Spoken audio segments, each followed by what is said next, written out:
हाय सांग माने मु तो भलरे अच्छे आशा करुँची आपण मैंने भी समस्ते भलरे थे। आज रेसिपी तो आपण मैंने जानी सारी भेंडी आउ चुना माछर बेसर। प्रथमे भेंडी को भल भाव धोईकी काटी नबा, ताकू गोटे कड़ाई रे भल भाव फ्राए करदबा।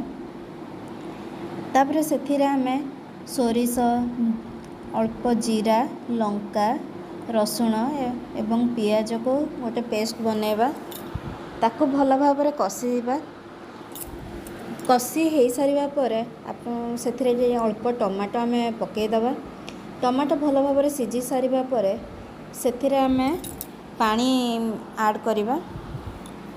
तापर पानी भल भाव फुटिला पर आपण मैंने से भेंडी एवं चुना माछ को पकईदेवे। भेंडी सीझी गला पर आम यहाँ को गरम गरम सर्व करिया। जहाँ को आंबुल पसंद सी मध्य आंबुल लास्ट को पकई पार, किंतु मु एठी पकई नाही। लास्ट को मोर पकई किंतु सेटा वीडियो करिया को भूली जाइए। आशा करुँचे आपण मानक रेसिपीटी निश्चिंत भल लगिवो।